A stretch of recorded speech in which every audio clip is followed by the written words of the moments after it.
Probably one of the SD. weirdest wins I've seen in a while, but a win is a win. SD.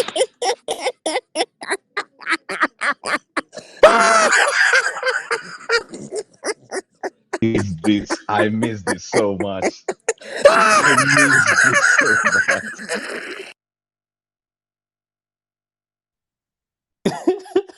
Hey, that was a good ass win. We have no offensive threats. Oh my days. 140. I miss this so much. It's called move the ball, goofies. Have Get you ever everybody seen? touches, Hey, you know what's goofies. crazy though? Have We you was guys ever losing, and I seen a started watching, 45 and we point quarter started and a winning. 48-point quarter in the same game? It's Welcome back, beautiful Shadow. basketball. So hold on. This is kind of what I've been saying, right? This is not this is this is goofy basketball, bro. Like at some point they need to take into consideration that defenses are at a disadvantage. Like you can't put hands on anybody, bro. And let me say this. If they allow hand checking again at some point, hand checking isn't allowed. Like people just have free way to the minute they allow hand checking, the Warriors are winning. Point blank simple. You know what I'm saying? Because we have variations of offense, but it's like the offense that we're running, it's no good, bro, because there is a more efficient way to run an offense when you can't hand check. So it's like, I'm just watching this shit, and it's cool that we won and all of that, but at some point they will start to allow more physical play. Because I was watching a game last night, bro. There was just no resistance, and So dudes are just putting up these stats, and it's just nuts, bro. What's going on, Dre? so yeah, I mean, obviously a great win. We got blown out by fucking 30 points the last two games. So just to get a win on the board is like huge. Yeah. I'll say that offensively, we were good. It's just that it's not as much about offense or defense. It's about having a two-way player and multiple two-way players. So tonight, I thought a few players filled in those roles, right? TJD was incredible. He was blocking shots, being a rim deterrent, running the floor on offense, finishing when Clay was, creating shots off the ball. Openings, TJD dove to the rim down the middle. He was cutting baseline. He was diving to the rim, all that stuff. Finished at the basket super easy. So that was first. Our first two-way player. Second two-way player, Jonathan Kaminga. He made a couple mistakes, but for the most part, he was consistent. He was disciplined. He showed his hands. He didn't bite on pump fakes in the second half. Mm. He was rotating, closing out, just like Draymond-esque at times. And he even offensively was implementing some of the offensive patterns and kind of like the course that Steph likes to take with the DHOs, the relocation. So JK's been really patient, but I think he's starting to find the blend of aggression as well as patience. And I think there's a really, really fine balance there because like he's so Yeah, good he in the was so post. poised today. So But it poised. was but it was also in a way that he wasn't ineffective because sometimes players are too poised and they're almost scared to do too much. That's a But good he point. was doing just enough, and Facts.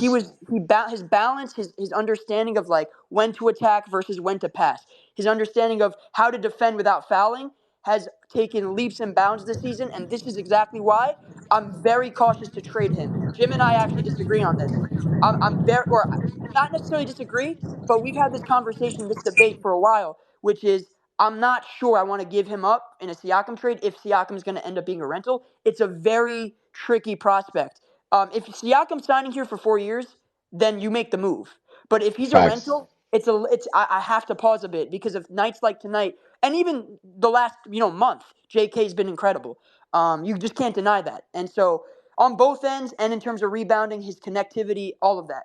And then I would say Wiggins tonight, best game I can't since a long time. I thought he was really good on the ball. I thought he was active and aggressive offensively, attacking the rim with force, putting the ball on the floor and not hesitating. He made quick Dre, I decisions think you're leaving something out on Wiggins. Best two-way game on the of the season for Ni- Wiggs. and passing. The not passing. only was it the best It was the two-way pa- game, It was the but passing. this The is pa- where I feel like I need to see this element of him more. The playmaking aspect. Because it's almost Drive and like the kick. last game they didn't have a Right. plan, right? Mhm. Like if you're going to define these roles and give guys roles and this, that, and the other, they have to be defined, right? Like, and if he's a playmaker, then him, Kaminga, Steph, Clay can be out there, They can right? all be on the court. They were to close the game. Yeah. So that's what we need. And if let me say this, Can't believe they if they closed the can last figure 5 this minutes. out, like where you have the athletes, you have Draymond, you have the shooting, Steph and Clay, there's not a team that's going to beat this team because here's the thing. They just have more institutional knowledge than everyone out there.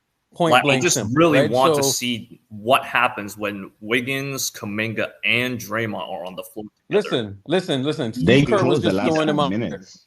And listen, y'all know me, man. I'm not a big, Darvin Ham rotations guy. You know what I'm saying? I don't do that thing. But what I will say is that sometimes I just feel like Kerr throws you out there and it's almost like he doesn't have a plan. You know what I'm saying? And you can see it. There's no plan there sometimes. So it's like tonight you can tell that there was a plan and this dude was out there just making the right I reads. mean, We're going to aside from need the random more Jerome Robinson playmakers. appearance, that was the weird one. Yes, so we need more playmaking from him, and we need him to just continue to do what he does on defense. If we have that, it's going to open up a But whole other even element. I need to but see more of this though. it's I need to see more of this. But 8 the assists though from playmaking. him, The playmaking. and that's huge, bro. 39 assists tonight. That's bonkers. Steph More with 9 assists. importantly, I only need 5 turnovers. That's bro, why let me he's say looked this, so bad man. without That CP3 and that Draymond, was though. It's the I love that playmaking. Bro, stat. I love bro, that stat. playmaking is more valuable than scoring. Okay? I can prove it of 50 million ways. Playmaking is more valuable than scoring. So that's what we need.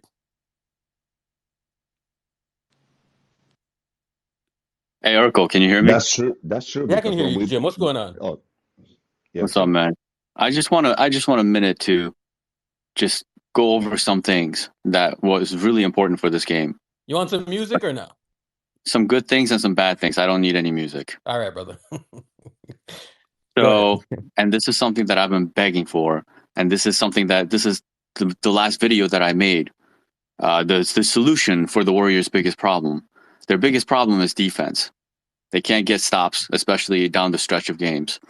And the biggest problem behind that is Steve not recognizing where his players belong positionally. And I've been saying all along that part of the reason why Wiggins is struggling is because he's been playing a chunk of the season at the 4, and he's not a 4. Saric is not a 5. He closed the game tonight with 3 minutes left with Saric at the 5. I thought that was a mistake. They got away with it because Steph was hot. Clay got it going. They just had enough offense, right? But you saw one of the possessions, Saric just gave up a wide open layup, right? Those are the things that you can never give up to close a game. Just an easy wide open layup, right? Those are the guys that you can't close a game with. And other than that, though, I've been pleading for Trace and Loon to play all of the center minutes until Draymond comes back. And I think tonight, Wiggins, for the first time, up until the final 3 minutes, he's played almost all of his minutes at the small forward position where he belongs. And tonight he made a huge difference because, obviously he's playing that POA position. And then and what's funny is that the Warriors, they gave up 45 points in that second quarter, right? And then Steve Kerr is like doing some ceremony bullshit with the Bulls crowd at halftime. He's not even with the team. And guess But what? Jim, you can't blame him for that. And guess what? There's no Steve Kerr at halftime in the locker room, and the Warriors come out looking like a completely different fucking team. That's interesting. Maybe the guys were actually coached at halftime, and maybe they were told some specific directions. One of the key things that I noticed in that third quarter, beginning of the third quarter, is Kobe White going off in that first half, unstoppable, right? What happens? They decide to put Wiggins on Kobe White, and what did Kobe White do in the second half? I think he had 21 points in the first half. Correct me if I'm wrong. He had 25 points for the game. So he scored 4 points for the remainder of this game. And that's by putting Wiggins at the POA and putting a stop to Kobe White. Also getting in the and so Wiggins made a huge impact there. Well, that helped too. So the biggest factor is playing guys at their correct positions. Wiggins wouldn't look nearly as bad as he has if you just stop playing him at the 4 where he doesn't belong. So when Draymond comes back, now I can see a scenario. This is something that I told Dre as well in playback, which is that I can see a scenario where the Warriors give Wiggins one last shot at that starting small forward spot, put Draymond back at power forward. Tonight, Dario Saric played the 4. He started the game at the 4. And he mostly played the game, all of his minutes at the 4. And this is the right thing to do. You have to be able to identify what positions your players can and cannot play. And if they can't play a certain position, which means they can't guard that position, then don't put them there. Do not compromise this concept at all costs. This is the biggest problem that Steve Kerr has had for the last couple of years. He did it in FIBA. He thought he could finish games with Josh Hart at center. Huge mistake. Josh Hart falls out. He's like, okay, I'll put Mikal Bridges at center now. These are the things that he does. He thinks everybody can be Draymond, and this is just not true. So as soon as he realizes it tonight, I feel like it was the closest thing to Steve Kerr recognizing or realizing to some extent that you got to keep certain guys at certain positions. It's Steph Curry. Was he playing the 2 tonight, or did he stay at the 1? And did he catch a rhythm at the end? Just relying on him to keep him at the 1, and know that your defense is gonna be that much better as long as he's not at the 2. So this is one of the biggest things. This is one of the biggest things that the Warriors can do to fix up their situation, is to play their guys in their correct positions. And then Draymond comes back, and then they make a trade, and then their roster will be bolstered, and they'll be ready to go. So this is the key thing that I noticed tonight, man. And Steve Kerr, man, if you can miss more halftime locker room stuff, that would be great. Go take a crap. Go take a dump. Let Kenny Atkinson give them directions on what adjustments they can make. Because without Steve Kerr in there at halftime, the Warriors came out guns blazing. They held the Chicago Bulls to 20 points. The quarter before that, they allowed 45 points. Interesting. That ain't because of Curry. To be fair, though, I mean, the Bulls had a really good thing going for them. Like, it was their first Ring of Honor. It's their celebration of all the good things that Bulls dynasty was. So I get why that Kerr had to be out there. All right, wait. Couple points, by the way. So, Jim, I feel like for now we can assume that's correlative more than causal, but we can explore that idea if there's more of a sample eventually. But I will say this: we had 5 turnovers. Do you know that's a franchise low? 5 turnovers. They had Yeah, 3. that's the most insane 3. stat of the night. You guys see 5? I see 3. They had 3 turnovers. 3? I thought it was 3, not 5. Someone said, "Oh, they changed it." Okay, so it's 3 now. Okay, I guess it's 3. Is that the lowest ever, like for the franchise? How many did Steph had? And he was on the ball the entire night, it seemed. One. Oh, that's interesting. Yeah. He made a conscious effort to not turn over the ball tonight. He was one dealing. turnover. He was wheeling and dealing tonight. Yeah, here's what I'll say that was different about tonight, and I think you guys would agree with this. I think the biggest difference between tonight and not just the last few games that we've lost in embarrassing fashion, but tonight and mostly of like throughout the whole season, is we attacked in space. When Steph was creating advantages, we weren't settling for jumpers. We weren't taking mid-range pull-ups. We weren't, like trying to go for a DHO and try to like overcomplicate what advantage we had. When we had an advantage, we attacked it. Kuminga attacked it. Wiggins attacked it. Saric attacked it. Even Looney attacked it. TJD attacked it. Clay even attacked it. Every time we had space, we attacked in space, not passively. We drove to the rim or we flared out for the open shot. And I think that is the biggest. See, when you attack in space, that right there leads to ball movement, which leads to open looks, quality shots.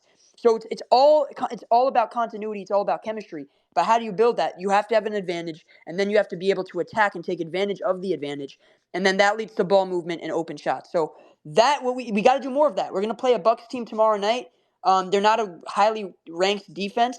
They got some, issues on the perimeter with Dame and their backcourt. So, obviously Brook Lopez and Giannis are a problem, but we got to be able to take advantage of the space that they'll give us because they're going to trap Steph. You know that they're going to throw bodies. And so when we do have open shots, when we do have space, we have to attack, be decisive, and live with the results. Open shots or, open lanes to the rim and draw fouls. So that's what we did tonight. I want to say my 2 takeaways. One of which is the Clay and TJD connection is excellent, and it's one of those things that makes me wish that we could get Clay off the bench, honestly, because they play really well together. There was one possession in particular that was like that made that even more like stand out is when Pods was handling the ball, and he just was completely looking off of TJD, didn't even see him. And then Clay was just watching him the whole time. Pods passes it out to Clay. Clay instantly dimes him for a dunk, you know. So it's like stuff like that. Like when players are, you know, we see it with obviously CP3 and Dario, but I'm thinking like that 2-man game with Clay and TJD. I mean, TJD had what 13 points. Like those, a lot of those were thanks to Klay Thompson. The second thing, and this is just like something like a little thing I noticed was Pods Pods was ball handling with next to Curry, and then Curry's like clapping like, "Yo, like give me the ball. What are you doing?" Like, because Pods just keeps going, like he's just pushing it up the court, and Steph's like, "I'm right here, bro. Like, pass me the ball. Like, what are you doing?" And I don't know, it's like that's what I know. Everybody's been telling like Pods, "Yo, chill out." That's the first time I'm like, "All right, Pods, chill the fuck out, man." It's Steph. Yeah, Steph did the shit that KD used to do. Shout out, Steph.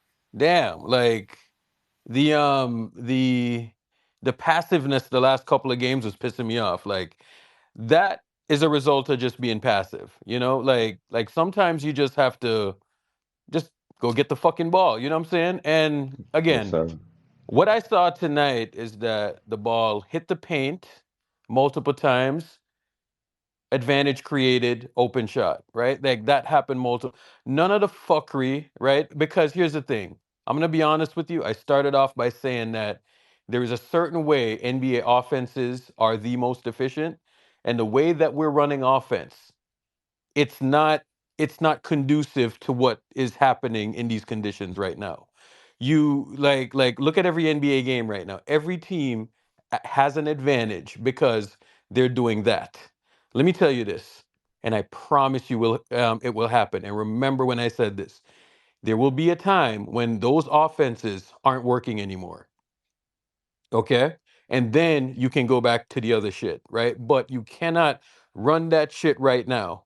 It is the wild, wild west in terms of NBA offenses right now. I'm telling you, I'm watching the shit, and it's just bothering me just league wide. Steve Kerr said it a few weeks ago that the defense doesn't have a chance. This team is literally built on defense, right? So when you have to play offense a certain way now, there will become a time when it's going to correct itself. That's how Denver ran into 2 8 seeds last year. I don't think that's Yep. ever happened before. Maybe it's happened once before, but it's super rare that you run into 2 8 seeds.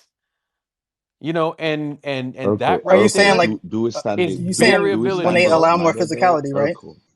Yeah, bro. Like once more physicality is allowed, because no physicality is being allowed right now, you will really, really start to see this team take form, because what we're watching right now. Look how many teams are better offenses than us right now. You change the whole dynamic of this shit, and it happens every year in the playoffs, right? Go look at the box scores. There will become a point where you're watching games that you get to the middle of the fourth quarter and you see 85, 88, right? That will happen in the playoffs, right? Because now, all this shit, bro, We're the seeing minute you allow 150s every dudes to night. just, bro, this is stupid, man. It's ridiculous, right? Like, I thought it would have been a little bit different. And the minute you can just tell when it's happening real time. And bro, I watch every game. You know what I'm saying? So I'm just watching these games. Last night I'm watching the Oklahoma City game, and it's like, what is this, bro? The NBA is doing themselves a A disservice, disservice. a, Hundred a, percent. a huge disservice by allowing this, bro. It's Because ruining the you know product. And why though, And and another Urkel? thing It's is, because the casual fan loves offense more than defense, and yeah, was and see that's a 1968 problem, that's like the right? this? Like, problem. Was Because 1968 like you're this? not advertising defense, you're not rewarding defense. So why should fans reward themselves with watching defense in the first place then? If you're not going to reward it, Well, you want to see I don't competitive know, basketball. That's what I want to see. and see, this is why, you know, fans having a voice like this, like playback, like all these other different platforms is important. And it's important that we have people talking about this game like you gentlemen are up here talking right now with some fucking common sense, because nobody wants to watch 140, 150, 100 no one wants to watch that shit, bro. It's Or a free stupid. throw line And contest. you Yeah, know bro, it's not nobody wants because to watch that, everybody's bro. so Man, offensively gifted. It's because the defense isn't allowed to be thank you. played. Y'all know how many people in the NBA average 20 points compared to like 10 years ago? Like if you averaged 25 points, you were considered like a great scorer. Like now it's like, oh that's nothing. And another thing is Yeah. I always wonder, like in 1968 when they had that crazy surge of crazy stats, I think we're at a point now we're beyond that shit. Even though like obviously You might be Oscar right. You like you might be right, because if you look at some of those guys that were putting up stats in the 60s or whatever, bro, there were only go 5 look people at in the NBA. go Hold look on, at hold on, pace hold back on, in the hold on, 60s Irk. and all Hold that, on, bro. Irk. That's Yes, Dante. sir. Yeah, that's What's Dante. Dante, good? Yeah. Dante, what'd you like about the game tonight? I started watching the game because I was door dashing and busting some moves. I started watching the game right at halftime and I was pissed. Like, bro, why are we fucking getting our ass kicked again? What is going on? And I was noticing some stuff that Steph was like, he still just wasn't playing like he needed to. But I seen immediately soon I started watching, which was the beginning, Clay, aggressive, making the right moves. One thing I noticed in the game that I really really love, and I think that's just all the world of difference. Wiggins is effort. When Wiggins is just effort and just because he has athleticism out this world, when he's just doing the little stuff and effort and stuff like that and playing within his position and doing things and get on the look, I just go think it's Great point, all the great world. point. Dre, What's his name? Dre, TJD. hold TJD on, was 1 second, incredible. Dante. 1 second. Dre, how many times this season you seen Wiggins dunk? Maybe like a handful. That many?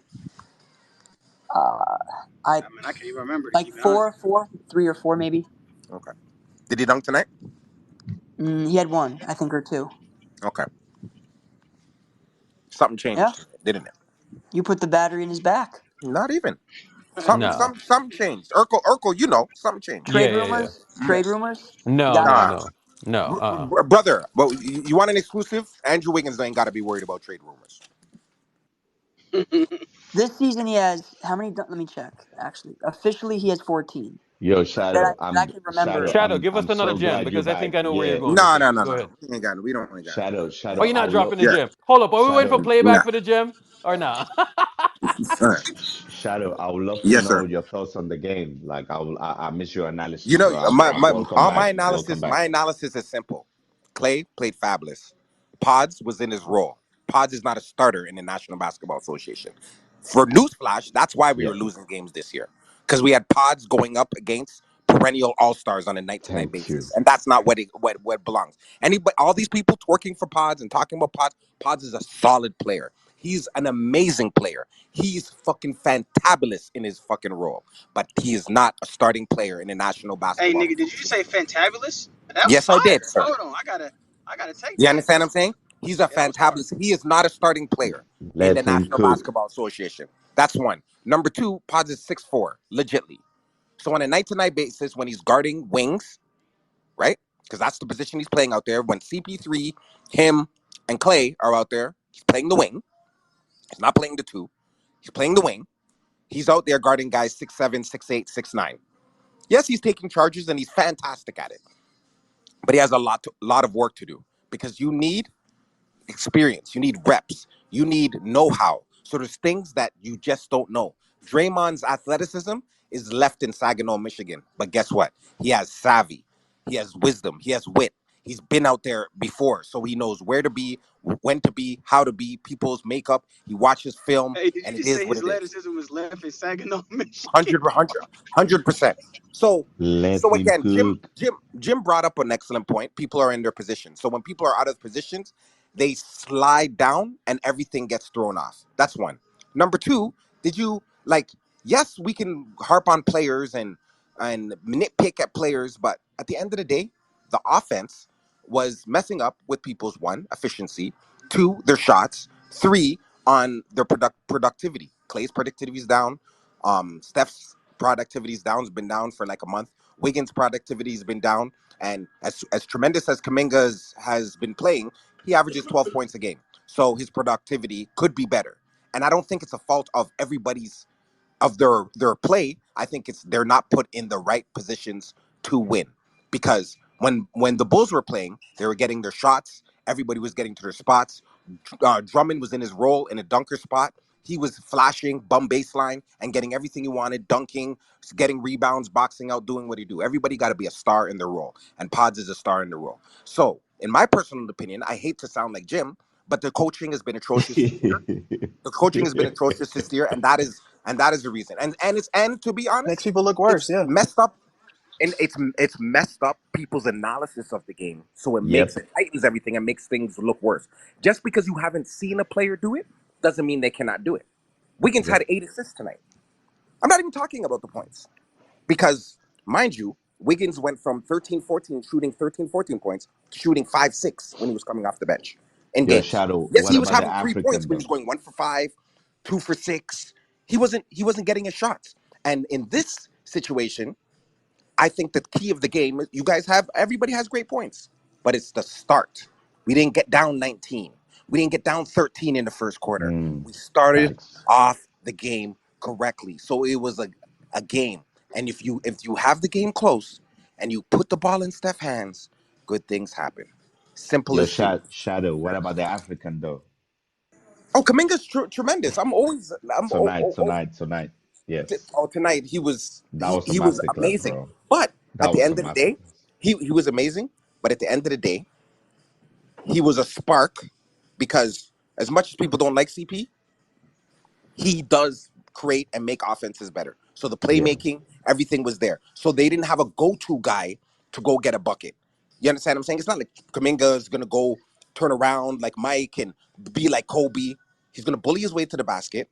He's going to out-athleticism any player that he goes up against, and he's going to get easy buckets. Same way Trace is going to do the same thing and get easy buckets. That's why we won, ladies and gentlemen, because we were playing within the context of our offense and a system. And the system and the offense was in motion, ladies and gentlemen. It was 90% high pick and roll, high pick and pop, move the fucking ball. We are 8-5 when we have 30 assists or more. And in those 8 and 5 games, 4 out of those 5, we lost by 3 points or less. Yo, Good Shadow. night, ladies and gentlemen. Shadow, first of all, you hate to sound like me. How dare you? You should want to sound like me. But more importantly, you said something just now that like I had goosebumps for like a second. You said something that just my mind, like I had like a light bulb moment, and I think it's the way you described Kuminga, right? I think this is the best way to describe what Kuminga is for the Warriors, because I think this is something that everybody's been trying to figure out, that the team hasn't really necessarily figured out, is what is his role for the Warriors? What is his role? Like what, you know what I'm saying? Like, is he a defender? Is he a POA? Is he a scorer? Like, what's the deal, right? And tonight, I think, was a perfect example of what Kuminga is for this team right now. And I think it's really important to define roles so that it's super clear what the players, what you expect from them and what you need from them. I think what you need from Kuminga is not POA. I think, he can be a capable defender. He can stay well enough to not, kind of disconnect the team. If you put the right defenders around him, like if you put Saric around him, well, you're going to have a problem. But if you have Trace next to him, it's going to look much better. Now, what is his key primary role for the Warriors based on what we saw tonight? I think it's pretty clear. He's a spark. He's a spark off the bench that they need, because he can score quickly and efficiently, and he can be very explosive as a scorer. That is a spark. So the defense is not his specialty. Like, that's not where he specializes. Where he specializes is scoring in bunches quickly, taking advantage of mismatches, and just being a spark plug. I think that is his role. So if they can just identify these things and then tell him to give him the confidence to be that guy, then I think it's a whole different situation with Kuminga when you talk about him. See, The team hasn't been able to identify what he is all this time, and he's been in the starting lineup, and it's just been you just don't know what you're gonna get, and he's not a connector. In terms of like defensively, he's the guy that's going to help anchor your defense. That's not his role, and that's not what he does well. So asking him to do that is a mistake. And they took him off the starting lineup tonight. He came off the bench, and it was just so explosive. Spark plug. That's what he is. I just want to say one thing as far as what I noticed in the game. I think the past few games. I think we harped on it last game that the coaching staff obviously has been struggling to figure out how to man that second unit without Chris Paul, right? And then also without Chris Paul there is no punch off the bench. Nobody's going to come in and really change the game. Obviously, and that's why they've been getting just thrashed as far as the last few games, blowouts and whatnot. And then also just Wiggins' mindset being a starter and versus Kuminga, giving that energy as far as what you need. That pool 20 off the bench is what Kuminga essentially did today. That punch that we haven't had because Chris Paul does it with his playmaking, and that's absent with him there. So you needed to replace it because obviously Wiggins off the bench, he just doesn't bring it. He doesn't bring the energy. He's not in that right mindset. Especially he has all the stuff that's probably going on, his contract, all that stuff. He just probably feels like I am not a bench player. So he just, and then you can tell Wiggins doesn't have I don't think Wiggins has a contract situation. No, not that the contract. It's like he is getting paid like he's getting paid, so he doesn't feel like he should be off the bench, and then his energy will just be sapped if he's not in his right mode. So in his right mode what's funny about Wiggins? When did he say that? What's funny about Wiggins, bro? His energy. It's his energy. Hold on. So I'm looking at the games that he's come off of the bench, right? I don't think Wiggins can. So let's say we just throw out the last 3 games, right? So before that he had 9 points or 9 games off of the bench, right? He was average. He was playing like 25 minutes, 13 points, 4 rebounds. Okay, and again, let me say this about certain guys, certain personalities, and all of that. When you have certain guys that are in your locker room, and I've said this over and over again, that will sacrifice, that will come off of the bench, and that will do whatever you ask them to do, that is a benefit within the locker room. Now, when you have guys that complain and they're murmuring and Klay Thompson. I should have Excuse this, I should have this, I should have that, right? And it puts a strain on the locker room. You know what I'm saying? Like kindness, unselfishness tends to be contagious. You know what I'm saying? Steph is unselfish, and that unselfishness has permeated throughout the franchise, not the team, but the franchise for well over a decade, right? And unselfishness is contagious, right? So when you have a guy that he's just going to be a professional and he's just going to do his thing and he will just play through whatever conditions you put him in, that is a benefit to have in the locker room. Okay? So let me just point that out with him because in 9 games off of the bench, I'm seeing games of 9 points, 14, 25, 6, 22, 11, 14, 10, 10. And that's all off of the bench. So if a bench guy is going to give you 14 points a game, that's like a 9-game span. That's a benefit. You know what I'm saying? And throughout all of that, he's off of the bench giving you 14 points a game. And the fan base was just fucking killing the dude. You know what I'm saying? And I was looking at it on a nightly basis and I was like, when they asked Jordan to come off of the bench, he didn't go to the bench quietly, right? And he tried to do his thing and he tried to play and all of that, but he just wasn't comfortable off of the bench. Once he got a taste of the starter role, he never wanted to give that shit back. Klay Thompson came back, Klay is a vet, and he had to give the role back. You know what I'm saying? So let's be mindful. Urkel, do you know what a preconceived notion is?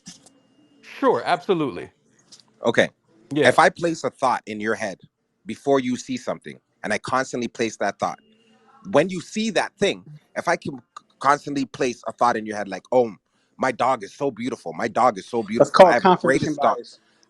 I have the greatest dog. And then I pull up my dog, and my dog ends up being a wolf or a coyote. In your mind, because I've said dog so much, you say, oh, what breed is that? Which two dogs came together and bred that dog? In your mind, you're going to think it's a dog. And it's the same thing about this team. I'm going to be honest with you guys. Like, I would say 80% of the season, nobody was playing in the right position. With all due respect, Steph is on the court. When they were doing these runs, Pods is running the ball and playmaking and doing all these things. There's a difference between one, a big who can shoot and a big who can happen to shoot, or a big guard who can play make, or a big guard who happens to be able to play make. There's a difference, and we have a lot of those players, so they have to be slotted in their pertinent roles, that's good for the team. This is probably, real talk, and I'm not even exaggerating, probably the 6th game that Andrew Wiggins has played the 3 this year. And he's a fucking 3. You understand what I'm saying? When Dario Saric plays the 5, it doesn't look that great.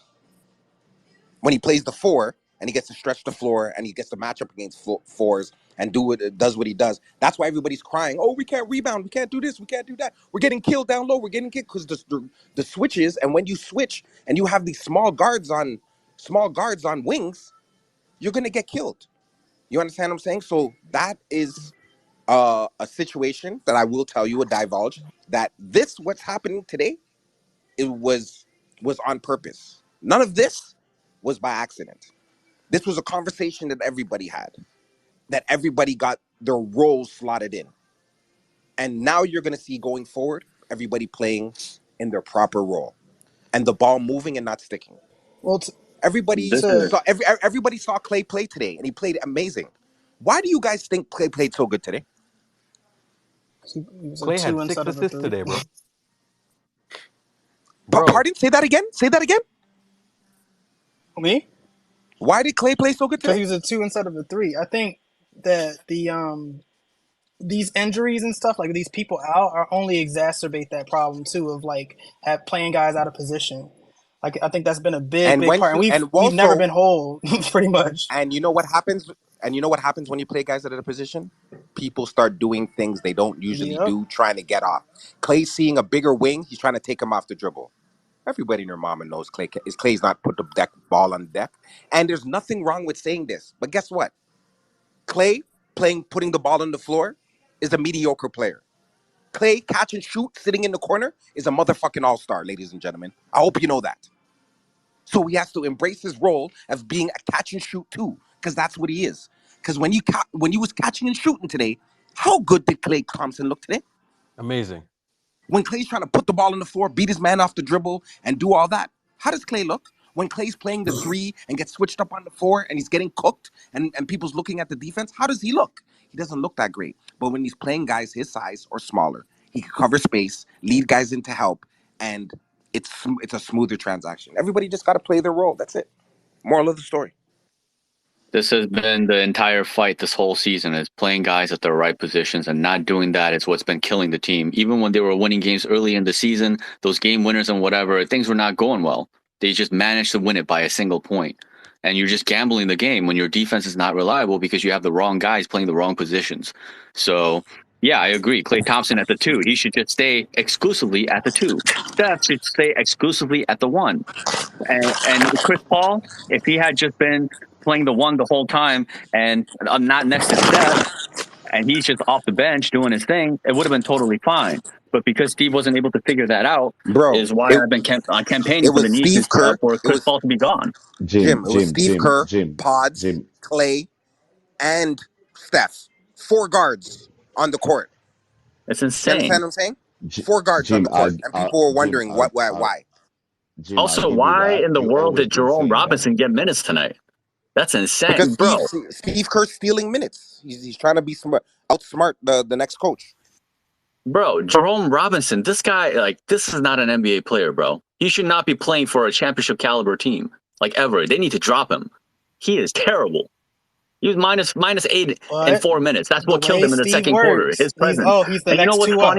That's how he. No, thinks. you know what's funny? Why?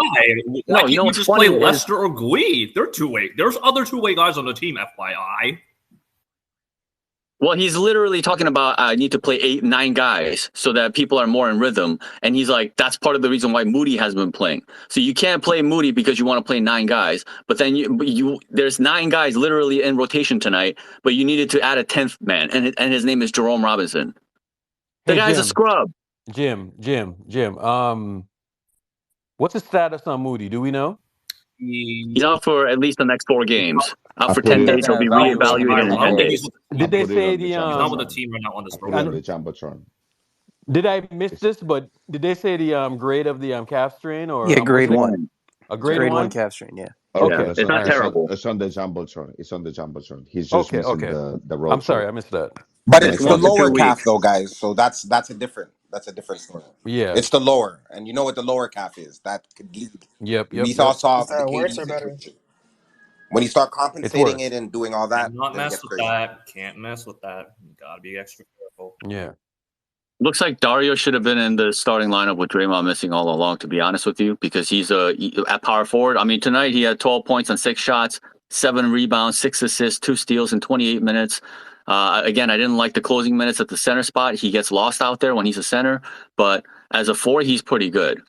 And Here is why bro, he's good at the 4, Jim. He rebounds, he play make, makes, and stretches the floor, yeah, he stretches the floor, takes right? advantage of So mismatches. And he also, more importantly, he pulls a big that's like literally just camping in the paint for this team, which opens up driving lanes for guys like Wiggins, Kuminga, etc.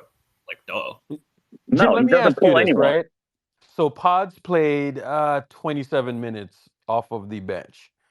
He was a plus 12, 5 points, 4 assists, 3 rebounds.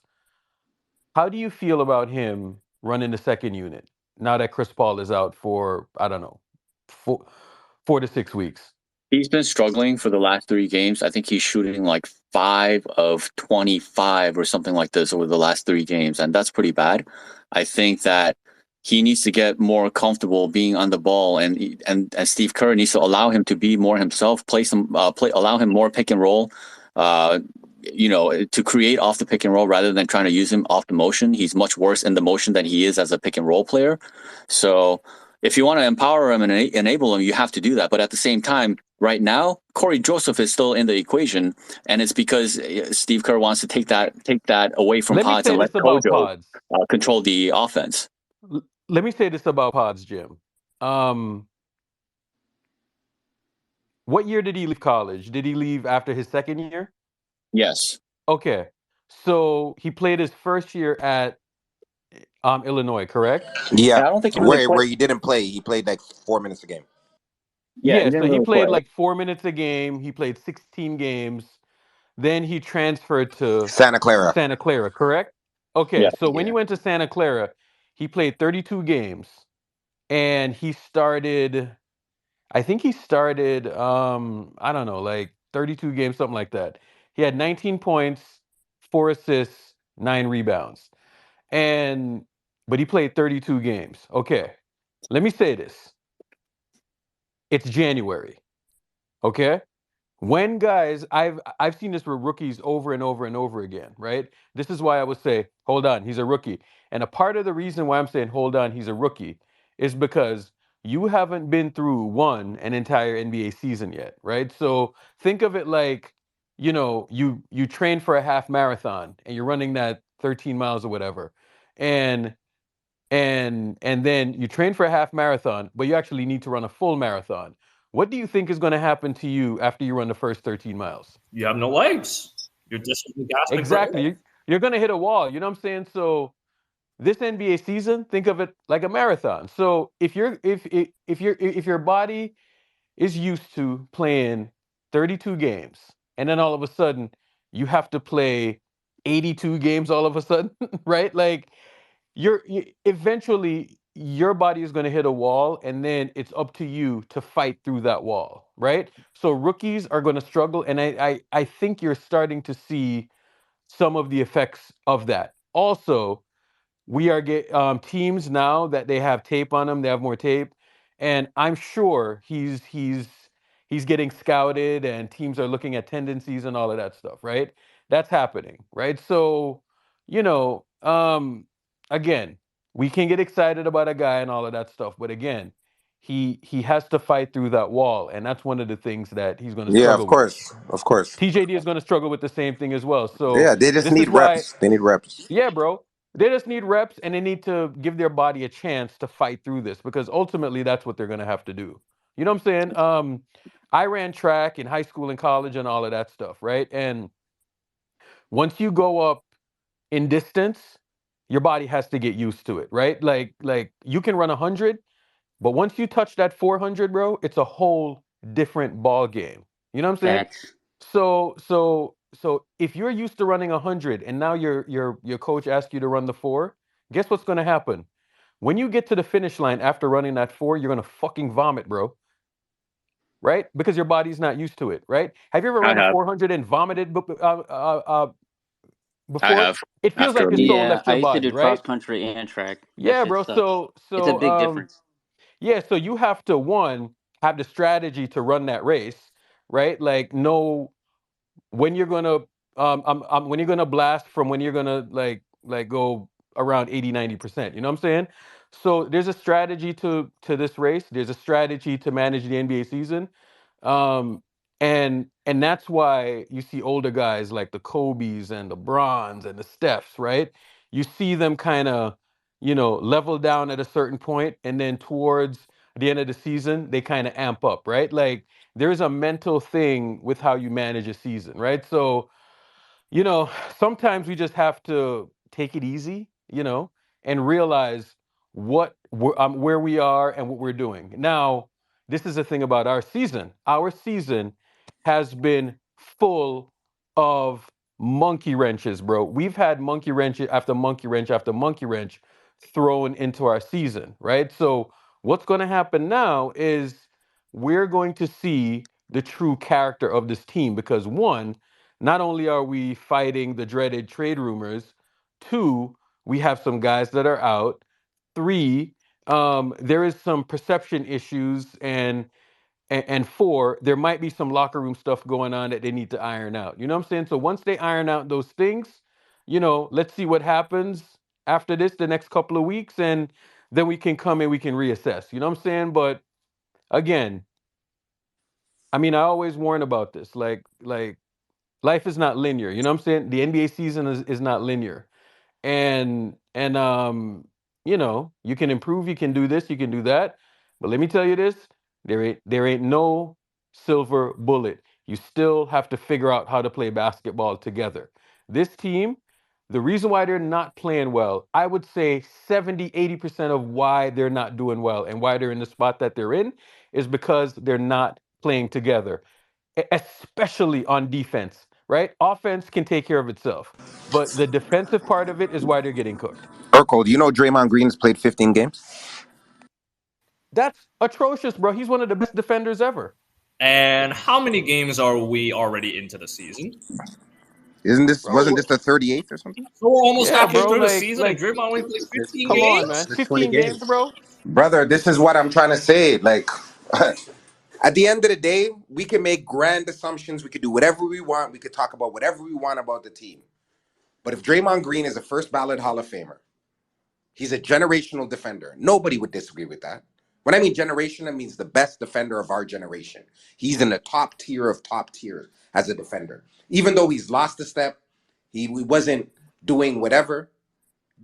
Do we remember that Draymond Green started out the season damn near shooting 45% from three? Or we forgot about that?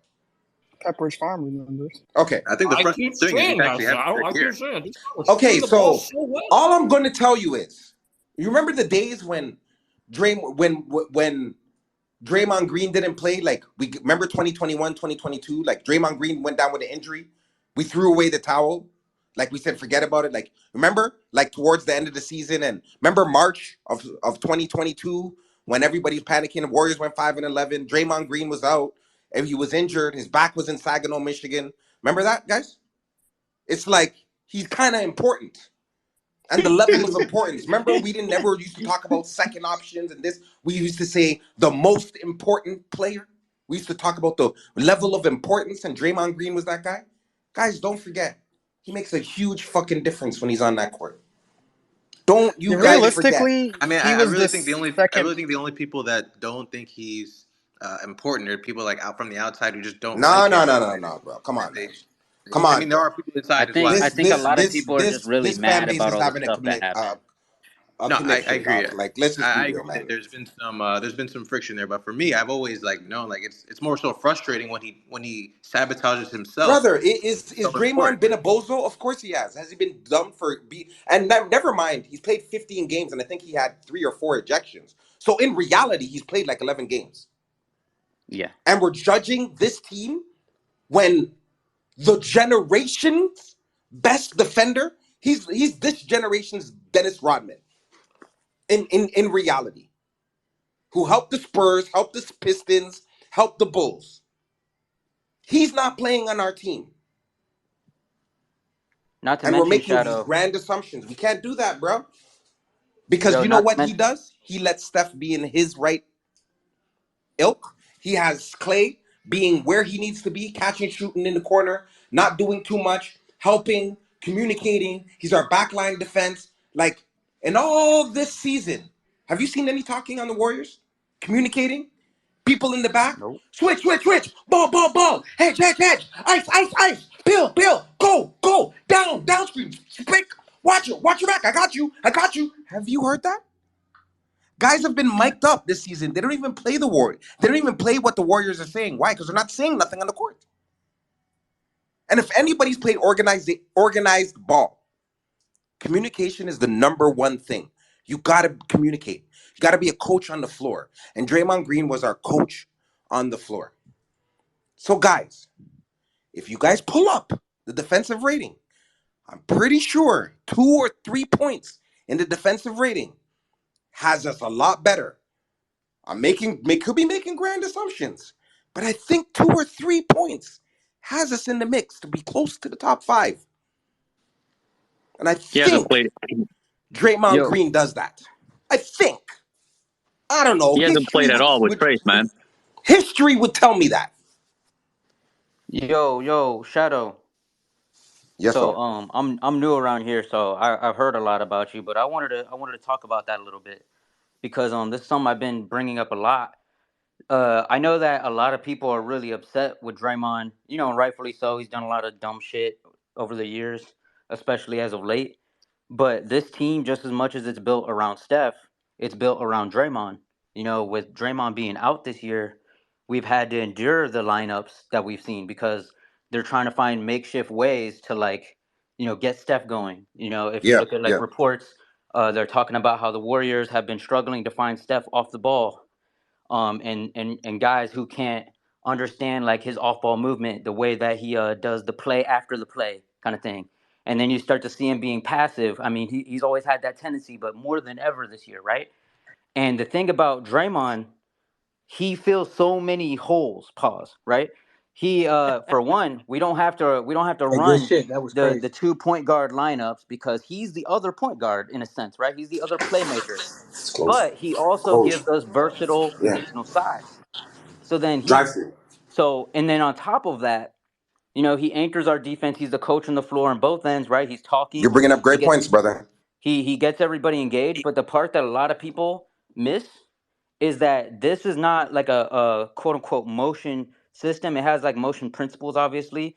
They always say their bread and butter is the high pick and roll, but the reason why it works so well is because Steph's off-ball movement is such a big threat, right? That when they go to run the pick and roll, it's like they almost would rather him not go off the ball because it'll break down their defense. Now this year, Steph off ball has not been shit because there's nobody to find him off the ball. So now teams know all we got to do is we just got to get Steph off of the ball because they're not going to find his ass. And then Steph gets to the point where it's like, what's the point of moving without the ball? I'm just going to chill here, or I'm just going to, draw to, pass to another guy. And then when he goes to shoot, you see him chucking up bad shots because, he knows he has to get his shots up, right? He was just watching or he just throws on that or he just throws a pass that him. gets easily telegraphed and easily intercepted into the turnover. Yeah. He's out of his element. And that Draymond is like his favorite person to play with, and this is why he's been so protected over the years because he's probably the only guy who really gets him. And the thing about Draymond that a lot of people also overlook is like he will literally, and Wiggins did this tonight. I'm gonna bring it up. He will literally pass up other good looks to make sure that he finds Steph looks. He's like, Steph hasn't shot in a while. We need to get some. He's literally watching Steph, basically telling Steph, you're getting this ball, you better start moving, go get something. That is important for a guy like Steph who he can get kind of lost in the moment and kind of just start standing there. Draymond is the guy that kind of like, helps him stay on his game, finds him when he's open. And tonight, Steph was having a really bad game, right? He was missing a lot of shots. Seemed like he's just blowing some ones that he always makes. They were trying to top lock him off the ball or whatever. And what happened was first Klay on an inbound play, I think it was, Klay found him in the corner for a three. He was moving off the ball. He hit that, ironically, right? And then Wiggins had a wide open look at the top of the key, like wide, no one in sight. And instead of shooting it, this is why Wiggins really made me happy tonight. But, I mean, I always got good things to say about him, right? But he passed it up to find Steph, and that got Steph another wide open look. Like, he had time to set and everything, made that. Then what happens next? He gets a little hot. And then, boom, he was able to close the game for us. I think if that didn't happen, especially that pass, I don't know if he would have been in the same headspace to be able to close the game. And that's why I still haven't lost hope on this team. Obviously, Klay, Draymond, they're like at a crossroads in their careers. They got to change some things about themselves, things that has served them up until this point. But I think if we can get over that hurdle, this team is still going to be very, very, very hard to beat. So I just want people to remember that. I know I've been talking for a while, but I waited patiently. Nah, CJ, that was good stuff. But let's Yeah, do that was this. good. That was good. At the end of the day, like it is what it is. We just got to play like a team, play together, be cohesive, and if we don't move the ball, we're not going to win games. We need to hit that threshold of 30 assists plus in order to compete and win games. Again, Draymond Green is not on the floor. Klay was a little bit off this year, but Klay's still a hell of a fucking player, especially a shooter. Like, come on, let's not fool ourselves, man. Like, Still draws too. Klay was missing shots, and people were on the wash tip and blah blah blah blah. When that man gets it, he's just automatic. Catch and shoot, not putting the ball on the floor, not doing spin moves, not trying to back guys down, doing none of that. Just catch and shoot. That man's a sniper. And when he falls in that role, we're gonna be very tough to beat. Especially when Steph is on the ball and hitting shots and doing what it do. Newsflash also, guys, they dumb down the offense. For the last 3 weeks, they've been trying to figure out a way to dumb down the offense. And this ain't a guess, guys. Again, read between the lines. Tonight they made the substitutions. They made the starting lineup based on how they were going to play moving forward and preparing for Draymond Green to come back, which he's soon coming back. Like Urkel knows, like I told him day one, he asked me how long Draymond's going to be out, and I said probably the exact same as John Moran. Yeah, and it's been roughly about that. And it's been Shadow, roughly let's do about this. that. I think Draymond comes back real soon. Hey, Shadow, let's jump over to playback. And we might drop some gems over there. We just might. You never know. All right. So Say no more. again, playback.tv/Space Gang. And after that, we're going to go to playback.tv/Strength in Numbers. So And pop Happy in. New Year's, everybody. I have like 6,000 ads.